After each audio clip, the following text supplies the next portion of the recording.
concept of growth and development, difference between growth and development. What do you mean by growth and development? Differentiate between growth and development. Differentiate between growth and development. Write a note on the concept of growth and development.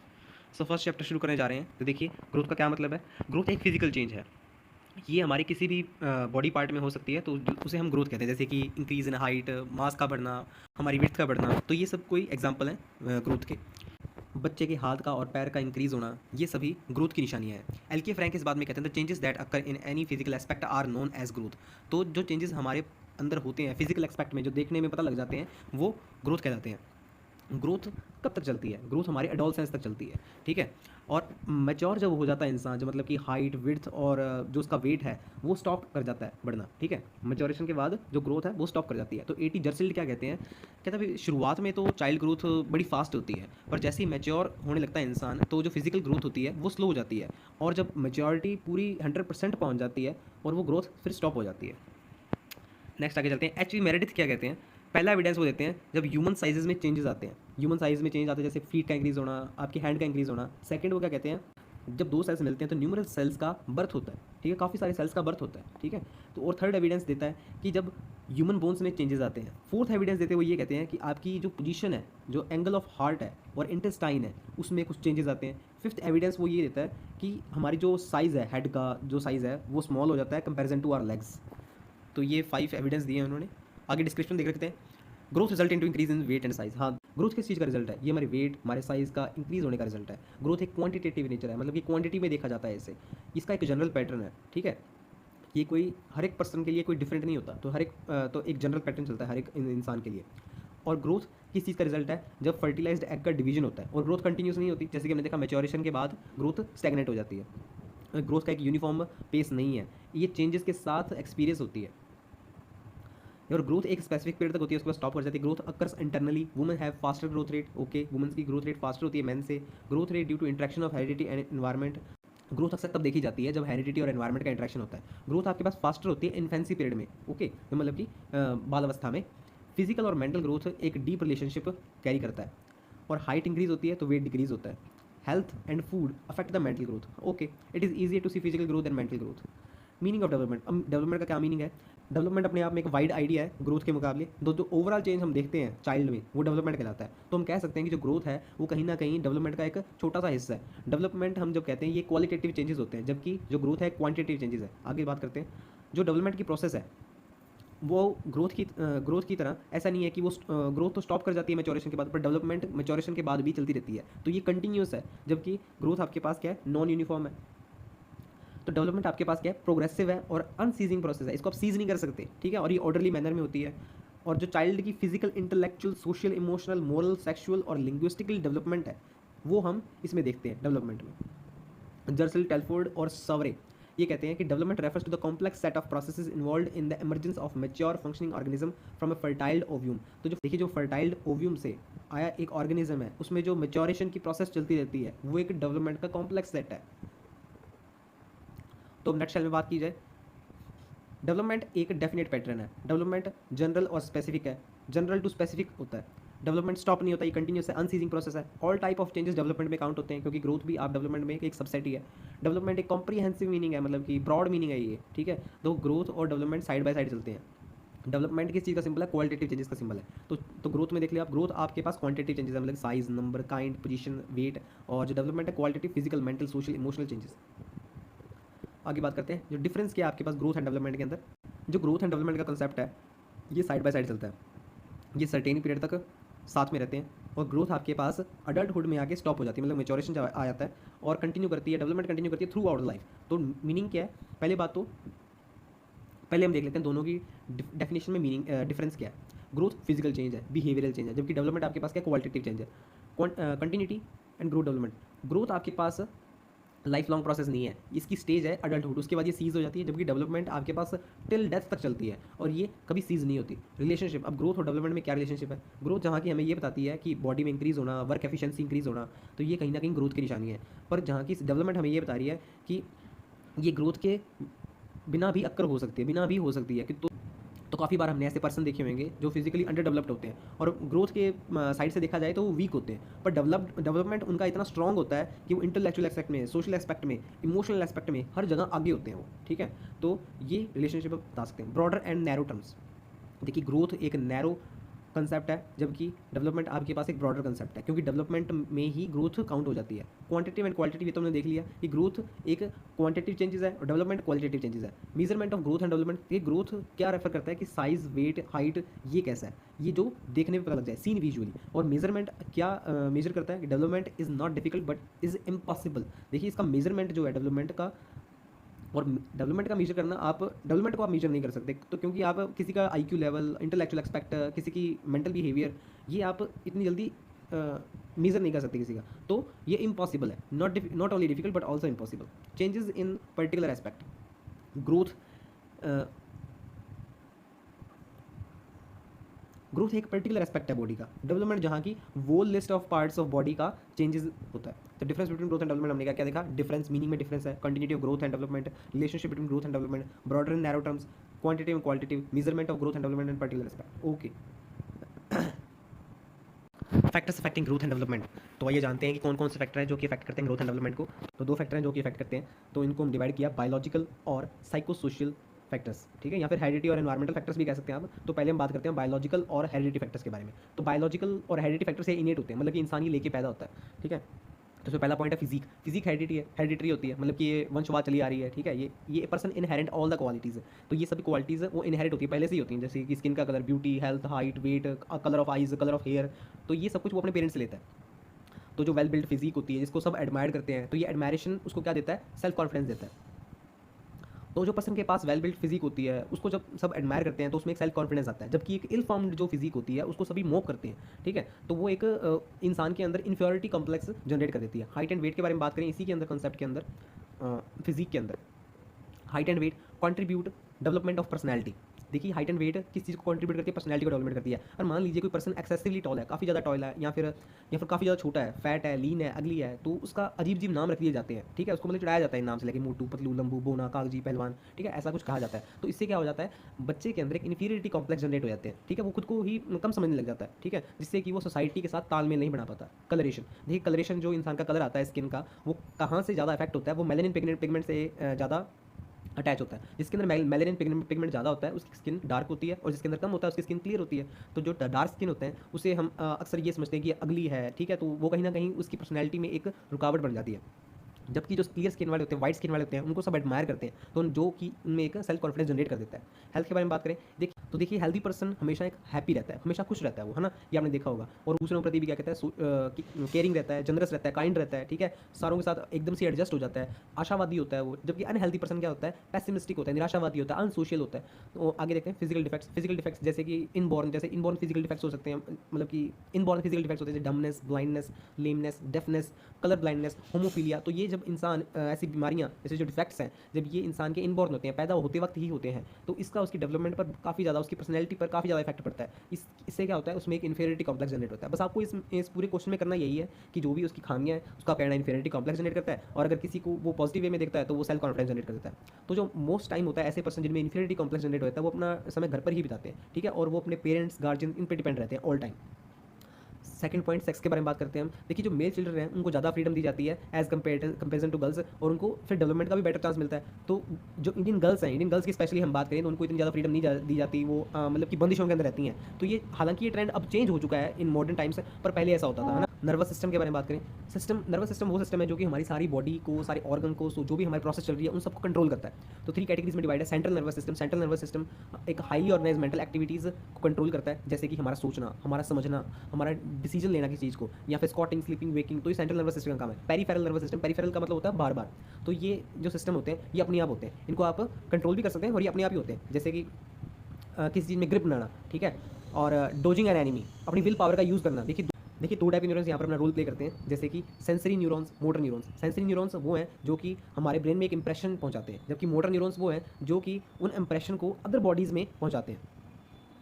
Automatic nervous system, अब C part पे चलते हैं। Automatic nervous system में, automatic nervous system independently work करता है, ये brain से कोई लेना देना नहीं इनका, ठीक है। जैसे कि हमारे मुंह में पानी आ जाना, ठीक है, जब कोई ऐसी कोई मीठी चीज़ देख ली, कोई स्वादिष्ट चीज़ देख ली, या फिर विंक करना आँख का, ठीक है, या फिर फ्लेम से हाथ हटा लेना एकदम से, अगर वो हॉट लग रहा है हमें, ठीक है, तो ये वॉलेंट्री होते हैं, ये खुद ब खुद होते हैं, इंडिपेंडेंट होते हैं नर्वस सिस्टम के, तो ऑटोमेटिक नर्वस सिस्टम में आ जाता है ये। Fourth part endocrine ductless gland. तो बायलेस और स्टार्लिंग ये कहते हैं, उन्होंने ये डिस्कवरी की हार्मोन्स की, तो बायलेस और स्टार्लिंग ने डिस्कवरी की हार्मोन्स की 1902 में। उन्होंने बताया कि जो डक्टलेस ग्लैंड है वो हार्मोन सिक्रीट करते हैं ब्लड के अंदर, उनको कैरी करके ले जाता है टारगेट ऑर्गन्स तक, ठीक है, डिफरेंट डिफरेंट ऑर्गन्स तक। These glands play an important, अब ये ग्लैंड्स इंपॉर्टेंट रोल प्ले करते हैं। जब हार्मोन्स ब्लड के अंदर मिक्स नहीं होते तब ये एक फंक्शनल डिसीज बन जाती है। तो मेन एंडोक्राइन ग्लैंड कौन कौन से हैं हमारी बॉडी में, देखिए पिट्यूटरी ग्लैंड। पिट्यूटरी ग्लैंड ये हमारे ब्रेन के बेस में लोकेटेड है एकदम, जिसे हम मास्टर ग्लैंड भी कहते हैं। तो जो हार्मोन सिक्रीट होता है हाइपोथैलेमस से, वो सारी एक्टिविटीज़ डिफाइन करता है कि पिट्यूटरी ग्लैंड कौन कौन सी एक्टिविटीज़ करेगी, ठीक है। जो हार्मोन सिक्रीट होता है ग्लैंड से वो केमिकल इक्विलिब्रियम बना देता है। अब जो मेन हार्मोन देखते हैं कौन कौन से, ठीक है, जो पिट्यूटरी ग्लैंड से सिक्रीट होते हैं और डेवलपमेंट में पर्सनैलिटी में कैसे इफेक्ट लेके आते हैं। देखिए ग्रोथ हार्मोन ओवर एक्टिव तब होता है जब चाइल्ड ग्रोथ कर रहा होता है, मतलब कि एडोलसेंस तक की एज को, और अंडर एक्टिविटी कॉजेज ड्वार्फिज्म, और जब इसकी अंडर एक्टिविटी रहती है मतलब कि ओवर एक्टिव नहीं होता तो इंसान बूढ़ा रह जाता है। एड्रेनोकॉर्टिकोट्रोपिक हार्मोन, एड्रेनोकॉर्टिकोट्रोपिक हार्मोन क्या है, देखिए हार्मोन एक ये वो हार्मोन है जो कि टेंशन को रिलीव कर देता है, वो हमारी इमोशनल प्रॉब्लम सॉल्व कर देता है। तो एड्रेनोकॉर्टिको हार्मोन, गोनाडोट्रोपिक हार्मोन, देखिए ये हार्मोन हमारे गोनाड्स के ग्रोथ को डिटरमाइन करता है। आगे बात करते हैं थायराइड ग्लैंड। थायराइड ग्लैंड कहाँ पर लाई करता है, पहले तो ये थ्रोट के बेस में लाई करता है। देखिए पिट्यूटरी ग्लैंड तो ब्रेन के बेस में था, ये थ्रोट के बेस पे है, और ये विंड पाइप के फ्रंट में होता है। तो ये जो हार्मोन सिक्रीट करता है उसे हम कहते हैं थायरॉक्सिन। इसके जो मेन कॉन्स्टिट्यूट होते हैं वो आयोडीन होता है। तो जो ग्लैंड होता है ये अंडर डेवलप्ड होता है चिल्ड्रन के अंदर, और अगर ये ग्लैंड अंडर डेवलप्ड रह जाए चिल्ड्रन के अंदर तो डिजीज़ हो सकती है, जैसे कि क्रिंटेंसिन, और ग्रोथ रिटार्ड हो सकती है चाइल्ड की, ठीक है, कहीं ना कहीं। और अगर ये हार्मोन सिक्रीट नहीं होता उससे ये भी हो सकता है कि चाइल्ड बेली निकल आए चाइल्ड की, ठीक है, उसकी ग्रोथ लार्ज हो जाए, लेग शॉर्ट हो जाए, है ना, ऐसा हो सकता है। और थायरॉक्सिन की डेफिशिएंसी हो जाती है अडल्ट्स में, तो उनको क्या होता है, गोइटर हो जाता है, आपने सुना भी होगा गोइटर हो जाता है, गले में स्वेलिंग आ जाती है। और अगर थायरॉक्सिन की एक्सेसिव एक्सक्रीशन हो जाए, मतलब कि एक्सेसिव अमाउंट में आ जाए थायरॉक्सिन, तो इससे क्या होती है, हमारी हार्ट बीट इंक्रीज हो जाती है, स्किन कलर हमारा रेड हो जाता है, और आई हमारी ऐसे बॉल की तरह उभर जाती हैं। Parathyroid gland, parathyroid gland thyroid gland के जस्ट ऊपर होते हैं, ये 4 होते हैं हमारे पास जो कि सिक्रीट करते हैं पैराथायरॉयड हार्मोन। अब ये हार्मोन Ca+2 कैल्शियम और फॉस्फोरस को बैलेंस रखता है बॉडी में, और इस हार्मोन की अगर डेफिशिएंसी हो सकती है तो हमें टिटनेस हो सकता है, और इसकी एक्सेस से हमारे जो ब्लड्स में क्या होता है, पोर्स जनरेट हो सकते हैं, जैसे कि हमारी बोन्स क्या हो सकती हैं, वीक भी हो सकती हैं। एड्रेनल ग्लैंड क्या होते हैं, ये हमारी किडनी के ऊपर होते हैं और उन्हें सराउंड किए रखते हैं, ठीक है। जो आउटर सर्फेस होती हैं वो 2 होते हैं इसके, ठीक है, जिन्हें हम क्या कहते हैं, मेडुला। ये हार्मोन कौन सा सिक्रीट करते हैं, एड्रेनलिन, ठीक है। जिसकी डेफिशिएंसी होती है उसकी वजह से हमें स्लीपनेस की कंडीशन हो जाती है, और जो पर्सन अक्सर जो और जिनमें एड्रेनलिन की डेफिशिएंसी होती है वो अक्सर पर्सन वीक फील करते हैं और उनका सेक्स में बिल्कुल इंटरेस्ट नहीं होता। और एक्सेसिव अगर ये हार्मोन एक्सेस हो जाए तो ब्लड प्रेशर इंक्रीज हो जाता है, हार्ट बीट इंक्रीज हो जाती है, ठीक है, ये हार्ट बीट फास्टर बीट करने लगती है। सेक्स ग्लैंड्स और गोनाड्स, देखिए गोनाड्स की हमने पीछे बात की थी, तो ये गोनाड्स क्या होते हैं, पहले तो ये रिप्रोडक्टिव ग्लैंड्स होते हैं। तो मेल सेक्स ग्लैंड कौन कौन से होते हैं, तो मेल सेक्स ग्लैंड कहाँ लोकेट होते हैं, ये हमारे टेस्टिकल्स में लोकेट होते हैं। ये हार्मोन्स कौन सा सिक्रीट करते हैं, एंड्रोजन। और फीमेल सेक्स कहाँ लोकेट होते हैं, ओवरीज में लोकेट होते हैं, और ये हार्मोन्स कौन सा सिक्रीट करते हैं, एस्ट्रोजेंस। अब जो एंड्रोजेंस हैं तो ये क्या क्या चेंजेस लेके आ सकते हैं, ठीक है, ये मेल की वॉइस में चेंजेस लेके आ सकते हैं, उसकी वॉइस हैवी हो सकती है, उसके फेशियल हेयर जो आते हैं वो इसकी वजह से आते हैं, ठीक है। जो अब बात करते हैं एस्ट्रोजन की, वो एस्ट्रोजन से क्या होता है, जो फीमेल की वॉइस है वो काफ़ी सॉफ्ट होती है, वो एस्ट्रोजन की वजह से होती है, उसकी वॉइस काफ़ी प्लीजेंट होती है, स्किन काफ़ी टेंडर होती है, मतलब काफ़ी नाजुक सी होती है, ब्रेस्ट का डेवलपमेंट होना, तो ये सब कुछ एस्ट्रोजन में है। नेक्स्ट बात करते हैं बी पार्ट, साइको सोशल और एनवायरमेंटल फैक्टर्स। देखिए ये इंसान लेके पैदा नहीं होता, ये इनबॉर्न नहीं है, not इनेट factors, okay. Home and family, तो फर्स्ट पार्ट है home and family. Greater contribution of the development of person is made from, तो देखिए ज़्यादा कंट्रीब्यूशन तो इंसान का जो डेवलपमेंट होता है वो होम एंड फैमिली से ही होता है। तो थॉरपे और श्मुलर क्या कहते हैं इसके अंदर 1965 में, home and family give the child experience that determine the development direction. तो होम एंड फैमिली एक डायरेक्शन देते हैं उसकी पर्सन की डेवलपमेंट को। तो थॉरपे एंड श्मुलर का ये कहना है। तो पहले हम देखते हैं पेरेंट्स का क्या रोल है। पेरेंट्स का एजुकेशन में, क्वालिटीज़ में, उनका मतलब कि क्या सही है क्या गलत है, इस बिहेवियर में उनका इंटेलिजेंस, इंटरेस्ट, एप्टीट्यूड्स, एटीट्यूड्स, जो भी उनकी एबिलिटीज़ हैं, उनके जो करेक्टर हैं, जो ये बच्चे पर एक लास्ट इंप्रेशन छोड़ जाते हैं, जो कि वो आगे कैरी करता है, क्योंकि बच्चे का एक नेचर होता है कि वो किसी भी चीज़ को कॉपी करने की कोशिश करता है। तो जो ये इंटेलिजेंस, इंटरेस्ट, एप्टीट्यूड जो कि पेरेंट्स में होते हैं वो वहाँ से कैरी करता है। पेरेंट्स एटीट्यूड टुवर्ड चिल्ड्रन, अब जो पेरेंट्स का एटीट्यूड है, अगर पेरेंट्स नाइस बिहेव करते हैं चिल्ड्रन से, उन्हें प्यार करते हैं, ठीक है, तो उन्हें रिस्पेक्ट करते हैं, तो ये उनके अंदर एक नाइस डेवलपमेंट पक्का ही बात है, ये तो पक्की बात है, फिर उनके अंदर एक डेवलपमेंट, अच्छा डेवलपमेंट होगा। पर अगर पेरेंट्स बच्चों को प्यार नहीं करते, उन्हें मारते हैं, उन्हें इल ट्रीट करते हैं, तो इससे क्या होता है, बच्चा इंट्रोवर्ट हो जाता है, मतलब खुद में ही रहने लग जाता है, अपनी बात खुल के नहीं कहता, ठीक है। और कई बार ऐसा भी होता है कि बच्चा काफ़ी ज़्यादा एंग्री हो जाता है, एक रेबल बन जाता है वो, ठीक है, और इस इमेजिनेशन के वर्ल्ड में वो कहीं ना कहीं एक रिफ्यूजी बन जाता है। तो जो डेवलपमेंट है उसकी कहीं ना कहीं सफ़र करती है चाइल्ड की।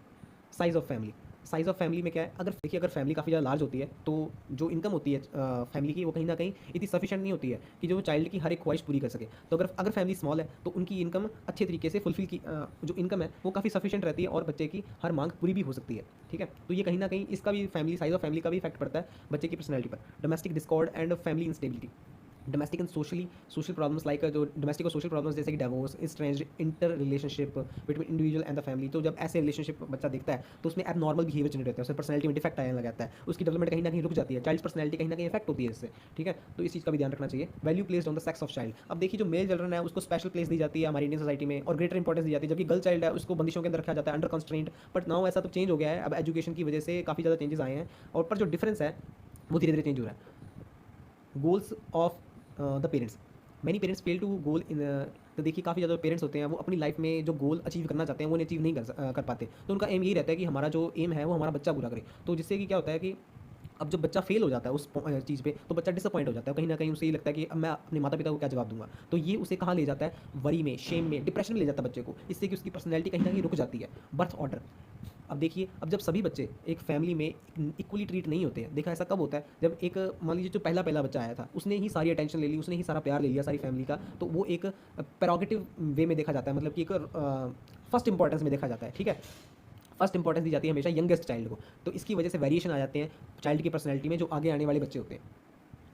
Socio economic status of the family. अगर किसी फैमिली की पुअर इकोनॉमिक कंडीशन है उससे क्या हो जाता है, चाइल्ड इंडल्ज कर जाता है अनएथिकल एक्टिविटीज़ में, गलत एक्टिविटीज़ में इंडल्ज कर जाता है वो, क्योंकि उसकी कुछ ना कुछ इच्छाएं होती हैं जो कि उसकी पूर फैमिली उसको सेटिस्फाई नहीं कर पाती, जिससे कि क्या होता है उसके अंदर एक डिससेटिस्फैक्शन आता है, उसे एक इन्फीरियरिटी कॉम्प्लेक्स जनरेट आता है, जिसकी वजह से वो एक अनएथिकल एक्टिविटीज़ में पड़ जाता है। Death of parents. अब मान लीजिए स्मॉल एज में ही किसी पेरेंट का डाई हो जाना, उसे कोई प्यार ही नहीं मिलता, तो उससे क्या हो जाता है उसकी लाइफ में कहीं ना कहीं खालीपन आ जाता है, तो उसकी डेवलपमेंट और पर्सनैलिटी एक साथ बैलेंस नहीं हो पाती है।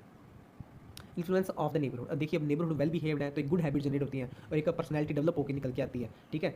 पर अगर ऐसा नहीं है, इसका अपोजिट है, तो उसकी पर्सनैलिटी कहीं ना कहीं अंडरमाइन कर जाती है, इंपैक्ट होती है उसकी पर्सनैलिटी। स्कूल का क्या रोल है? अब देखिए चाइल्ड जब एक अच्छे टीचर के कॉन्टैक्ट में आता है, ठीक है, तो उसका education, moral, intellectual, physical, psychological, emotional development पक्का ही होगा, ठीक है? ई चाइल्ड है सम क्वालिटी। अब हर एक चाइल्ड कुछ ना कुछ क्वालिटी होती है, तो जो स्कूल की जो प्राइम ड्यूटी होनी चाहिए वो इस क्वालिटी को उभार कर लेकर आए और हर एक चाइल्ड को ऑनर करे, ठीक है? उनको अपॉर्चुनिटी दे, उनको उभरने की, उनको ग्रोथ करने की, जिससे कि उनमें एक खुद में एक सेल्फ स्टीम आए, खुद पे वो गर्व करे। Role of teacher. अब टीचर का क्या रोल है? Teacher teaches a child and sets a goal for him. अब टीचर क्या करता है, चाइल्ड को टीच करता है और उनके गोल भी सेट कर देता है उनके एफिशिएंसी के हिसाब से। तो टीचर यहाँ पर एक रोल मॉडल की तरह एक्ट करता है। तो चाइल्ड हमेशा क्या करता होता है कि चाइल्ड हमेशा इमिलेट्स करता है, मतलब कॉपी करता है जो भी उसे एजुकेशन उसे टीचर ने दी थी, वो वही लर्न करता है जो उसकी टीचर की गुड हैबिट्स हैं, जैसे कि अच्छे वे से कंडक्ट करना बच्चे से। तो ये कहीं ना कहीं उनकी गुड क्वालिटीज़ में इम्बाइब हो सकता है, ठीक है? मतलब कि हार्डवायर हो सकता है उनके में, मतलब कि ऑल टाइम रह सकता है। क्लासमेट्स। देखिए जब चाइल्ड अपने क्लासमेट्स के कॉन्टैक्ट में आता है, ठीक है, तो कहीं ना कहीं उसमें चेंजेस आते हैं। उसकी बताया कि हर एक बच्चे का हर एक हैबिट होती है, अलग अलग हैबिट होती है, बिहेवियर होती है, नेचर होता है, ठीक है, उनका अलग अलग इंटरेस्ट होता है, एप्टीट्यूड अलग अलग अलग होता है। तो ये कहीं ना कहीं बच्चे की पर्सनैलिटी पर भी अफेक्ट डालती है, तो वो उसमें उसकी वजह से उसमें चेंजेस आते हैं। Influence of emotions. देखिए इमोशंस इन्फ्लुएंस करते हैं कि इंडिविजुअल और सोसाइटी की एडजस्टमेंट कैसे होगी। देखिए कई बार ऐसा होता है ना कि इंडिविजुअल और सोसाइटी में कोई ना कोई ऐसे कॉन्फ्लिक्ट जनरेट होते हैं, तो इंडिविजुअल में एक क्वालिटी होती है, कोप अप करने की क्वालिटी होती है, नेगेटिव इमोशंस को, जो अपने फियर है, एंगर है, जेलसी है, उसको कहीं ना कहीं कोप अप करे, उसे रोक ले, नहीं ऐसा नहीं करना है, ठीक है? तो इमोशन से कई बार इन्फ्लुएंस हो जाता है, कई बार नेगेटिव इंपैक्ट आ जाता है, कई बार वो इनको रोक भी सकता है। Influence of society and culture. Boring Langfeld and Weld. तो इन्होंने क्या कहा था, तो जिस कल्चर में बच्चा ब्रॉटअप हुआ है, तो जिस कल्चर में बच्चा ब्रॉटअप हुआ है, पैदा हुआ है, ठीक है, वो उसकी पर्सनैलिटी ट्रैट को कहीं ना कहीं इफेक्ट करती है। तो सी लैंडिस कहते हैं culture is the world in which an individual lives from birth to death and maintains his identity. देखिए कल्चर अपने आप में एक वर्ल्ड है जिसमें इंडिविजुअल रहता है अपने जन्म से लेकर अंत तक, ठीक है, जो कि उसकी आइडेंटिटी मेंटेन करता है, ठीक है, और पर्सनैलिटी शेप होती है कल्चर से ही। तो सी लैंडिस का ये कहना है। Indian attach value to religious values. तो इंडियंस का ये है कि उनकी जो वैल्यू अटैच होती है वो रिलीजियस वैल्यू से अटैच होती है। वेस्टर्न पीपल की जो वैल्यू अटैच होती है वो मटेरियल वैल्यू से अटैच होती है। तो पर्सनैलिटी हमारी कल्चर का ही मिरर होती है कहीं ना कहीं। Economic and employment problems. Economic और एम्प्लॉयमेंट प्रॉब्लम्स क्या? देखिए अनएम्प्लॉयड, इन्फ्लेशन, वोकेशनल डिसकंटेंट, ये कहीं ना कहीं मॉडर्न सोसाइटी में एक टेंशन का, वरी का प्रॉब्लम बन गया है मैनी पीपल के लिए, क्योंकि जब अनएम्प्लॉयमेंट होती है, इन्फ्लेशन होता है, तो कहीं ना कहीं उसकी जो पर्सनैलिटी है वो अंडरमाइन हो जाती है और उसके ऊपर एक उसकी पर्सनैलिटी के ऊपर लॉन्ग लास्टिंग इंपैक्ट छोड़ जाती है। Rapid social change. Rapid social change में क्या है? Many people are in quest of meaningful identity, enjoyment, faith and development. तो हर एक कोई किस चीज़ की दौड़ में है कि उसे एक मीनिंगफुल आइडेंटिटी मिले, ठीक है, उसे एंजॉयमेंट मिले, कोई ना कोई फेथ जनरेट हो, फिलॉसफी हो या कैसी, ठीक है। इसे हम पूरे नटशेल में बात करें तो जो पीपल हैं वो क्या ढूंढते हैं, वो इस चीज़ के बारे में लेके वरी हैं कि उनकी आइडेंटिटी कैसी होगी, इन्फ्लुएंस ऑफ एटमॉस्फेयर। देखिए एटमॉस्फेयर का क्या इन्फ्लुएंस है, एटमॉस्फेयर कहीं ना कहीं कंट्रीब्यूट करता है फिजिकल और सोशल हेल्थ की पीपल की। देखिए एटमॉस्फेरिक फैक्टर्स जैसे कि नॉइज, टेम्परेचर, पॉल्यूशन, क्राउड, ये कहीं ना कहीं इफेक्ट करती है।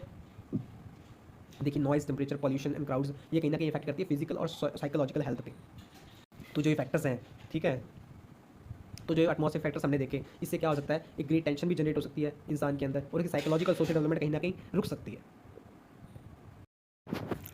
Educational implication of the principle of growth and development. Educational implication of the principle of growth and development. तो देखिए क्या इंपॉर्टेंस है इसकी एजुकेशनल फील्ड में कि हमें ग्रोथ एंड डेवलपमेंट की नॉलेज क्यों होनी चाहिए। देखिए जो ग्रोथ एंड डेवलपमेंट की जो नॉलेज है वो टीचर को हेल्प करती है कि स्टूडेंट का बिहेवियर, स्टूडेंट की जो प्रॉब्लम है उसको अंडरस्टैंड करने में। जो इसकी नॉलेज है उससे हम अंडरस्टैंड कर सकता है टीचर एक कि स्टूडेंट्स के बीच में क्या इंडिविजुअल डिफरेंस है। तो जो इसकी थर्ड पॉइंट ये कहता है जो इसका नॉलेज है वो टीचर को हेल्प करती है कि वो एक अप्रोप्रिएट चॉइसेस बना सके कि वो टीचिंग मेथड क्या यूज़ कर सकती है इन स्टूडेंट्स के लिए। फोर्थ पॉइंट में ये कहता है कि टीचर एक फ्री एनवायरनमेंट प्रोवाइड कर सकता है स्टूडेंट को अगर उसे इस बेसिक नॉलेज होगी इन प्रिंसिपल्स की। फिफ्थ पॉइंट में ये कहता है कि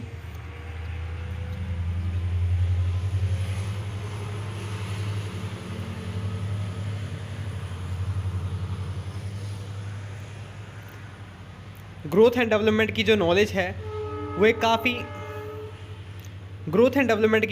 है वो काफ़ी यूज़फुल रहती है कि अगर कोई प्रोग्राम ऑर्गेनाइज़ करवाना या फिर एक्टिविटी ऑर्गेनाइज़ करवानी है स्कूल में, तो इस चीज़ की नॉलेज टीचर के लिए काफ़ी यूज़फुल रहती है। सिक्स्थ पॉइंट में ये कहता है कि